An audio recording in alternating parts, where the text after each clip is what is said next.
सलाम, नमस्ते, सत श्री अकाल। मैं हूं रजा और आप देख रहे हैं रजाग्राफी। इजराइल ने बिल्कुल क्लियर कट कर दिया है कि इजराइल पूरी तरह से ईरान पर हमला करने के लिए तैयार है। आपको बता दूं कि ईरान और इजराइल के इतिहास में अब पहली बार ऐसा हो रहा है कि इतने खराब रिश्ते हो चुके हैं और डायरेक्ट अटैक करने की, डायरेक्ट हमला करने की भी संभावना बन चुकी है, यानी अंदेशा बन चुका है।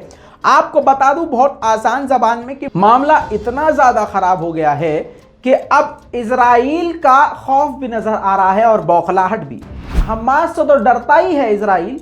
अब आप ये समझ लीजिए कि हसन नसरुल्लाह से कितना खौफ खाता है इजराइल। आपको बता दूं कि अब इजराइल ने हसन नसरुल्लाह यानी हिजबुल्लाह के हमले से डरते हुए बयान जारी ये किया है कि अगर अब हिजबुल्लाह के रॉकेट ने इजराइल का रुख किया तो हम हिजबुल्लाह को नहीं, सीधा हम ईरान पर अटैक कर देंगे। जी हाँ दोस्तों, ये बहुत बड़ा बयान है और इसके बहुत सारे मायने हैं। बहुत शॉर्ट में आपको बहुत कम वक्त में बड़ी खबर बता रहा हूं और ये अलग से आपके सामने लेके आया हूं क्योंकि ये सबसे हाईलाइटेड न्यूज़ है। आज के वक्त आपको ये खबर कोई नहीं देगा, खासकर गोदी मीडिया। जाहिर सी बात है, पापा पापा गाता है, अपने चुनावी माहौल बना हुआ है तो उनको अपने बाप की तारीफ करनी है। जो आज की काम की खबर है, जो ज़रूरी खबर है, वो आपको नहीं दिखाई जाएगी और दिखाई भी जाएगी तो 15 मिनट के शो में 15 ऐड दिखाया जाएगा। इतनी देर में एक आदमी का निकाह भी हो जाए, लोग खाना खा के भी चले जाएं। आपको बता दूं कि इजराइल के मिनिस्टर लिकुड ने ये बयान दिया है और मीडिया से ये सीधा सीधा कह दिया है। काफी लंबा चौड़ा इनका इंटरव्यू है। द टाइम्स ऑफ इजराइल में ये खबर आ चुकी है। कोई भी गोदी मीडिया का प्रूफ नहीं दे रहा हूं, जेन्युइन आपके सामने प्रूफ रख रहा हूं, आपको बता रहा हूं कि क्या हुआ है। मामला इस तरह से है कि इजराइल ने सीधा सीधा कह दिया कि अगर हिजबुल्लाह ने हम पर हमला किया तो जवाबी कार्रवाई हमें करनी चाहिए ईरान पर, क्योंकि हिजबुल्लाह पार्ट है ईरान का, यानी ईरान का ही हिजबुल्लाह है। अब आपको बता दूं कि ऐसा क्यों कहा। जैसे भारत में भाजपा के खिलाफ बोलने वालों को आतंकी कह दिया जाता है, चाहे वो सिख हो तो खालिस्तानी हैं, समझ रहे हैं, अगर हिंदू हैं तो वो भटके हुए हैं, अगर कोई भी भाजपा का विरोध करे तो बस वो आतंकी हैं। इसी तरह से कोई भी देश अगर इजराइल के खिलाफ है तो वो कहेगा इजराइल की भाई इसको फंडिंग कर रहा है ईरान, इसको फंडिंग कर रहा है लेबनान, और ये सारे आतंकवादी हैं, ये सब मिले हुए हैं, बस हम ही दूध के धुले हुए हैं। जबकि सारी दुनिया जानती है एक से बढ़कर एक जलील अमेरिका इजराइल। बहुत सही, याद कर लीजिए। अब आपको बता दूं कि मामला और कितना बिगड़ चुका है। मामला इतना बिगड़ चुका है कि अब इस पर बातचीत शुरू हो चुकी है और कहा यह गया है कि अब हम तीसरी बार जंग नहीं लड़ेंगे लेबनान से, हिजबुल्लाह से जंग नहीं लड़ेंगे। यानी हिजबुल्लाह का खौफ देखिए, अगर हिजबुल्लाह हमला हम पे करेगा तो हम जवाब उसको नहीं देंगे, हम सीधा ईरान पर हमला कर देंगे। इसके अलावा अब बड़ी बात और सुन लीजिए, इजराइल के बेनी गैंट्स ने कह दिया है कि हमने अमेरिका से ये कह दिया है और अमेरिका को ये जानकारी दे दी है कि हमने आईडीएफ को, यानी अपनी मिलिट्री को ईरान पर एयर स्ट्राइक करने की इजाज़त दे दी है और तैयारी करने को कह दिया है। बस हमारे सिग्नल का इंतज़ार है और हमें मौके का इंतज़ार है। अब आपको बता दूं कि ये मामला बहुत ही गंभीर है, क्योंकि ये जानकारी तब दी जाती है अमेरिका को। कोई भी देश तभी जानकारी देता है जब उसे हमला करना होता है, तभी वो पापा के पास जाता है, पापा पापा हम ये काम करने जा रहे हैं। तो इजराइल ने भी ये अपडेट दे दिया है और ये बहुत ही मामला यहाँ से संगीन हो चुका है। ईरान पूरी तरह से इस वक्त खतरे में है और ईरान पूरी तरह से जंग के लिए तैयार है।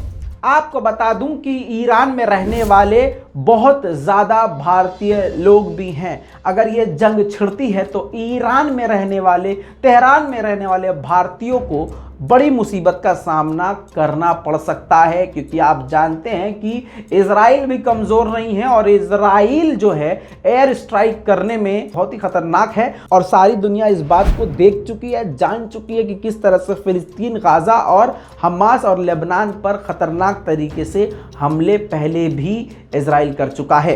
इतना ही नहीं, बेनी गैंट्स ने यानी इजराइल के डिफेंस मिनिस्टर ने यह भी जानकारी दी है कि वियना में जो ईरान को लेकर मीटिंग चल रही है उसमें कोई भी नतीजा नहीं निकल रहा है और जो वेस्टर्न कंट्री हैं वो अपना कंट्रोल, अपना आपा सब खो रही है, उनके पेशेंस खत्म हो रहे हैं, सब्र का बांध टूट रहा है और हमें अब हमला कर देना चाहिए। हमले के लिए हम पूरी तरह से तैयार हैं और हमने ये जानकारी दे दी है। दोस्तों, खबर मैंने बहुत ज़्यादा कंप्रेस कर दिया है, छोटा कर दिया है। अब अगली खबर भी इजराइल से जुड़ी हुई है। पूरी दुनिया के मुसलमानों का गद्दार यूएई, दुबई, लानत है। मैं तो सोच रहा था कि यार दुबई घूम के आएंगे, लेकिन अब थू, अरे मेरी जूती भी नहीं जाए यार। सबसे पहले इजराइल की गोद में बैठने वाला पहला अरब कंट्री है यूएई, दुबई। थूकना चाहिए सारी दुनिया के मुसलमानों को यूएई के मुंह पर। पता है क्या हो रहा है?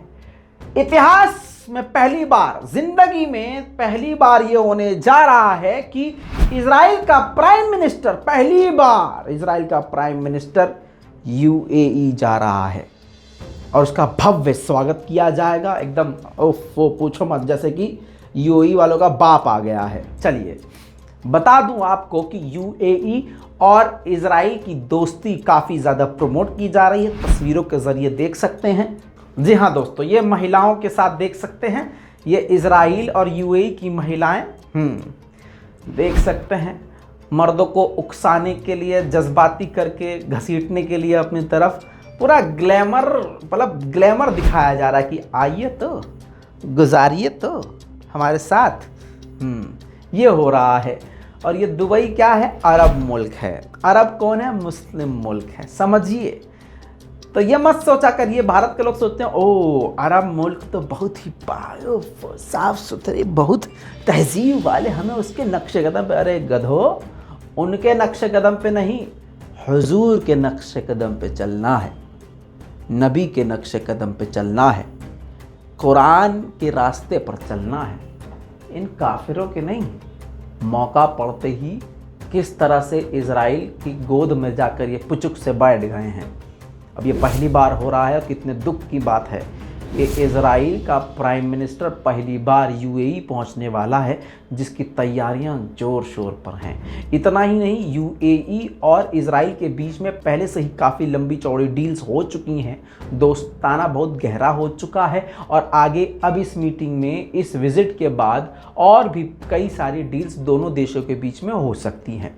इस पूरी रिपोर्ट पर आपकी क्या राय है? अपनी राय कमेंट में लिखिएगा।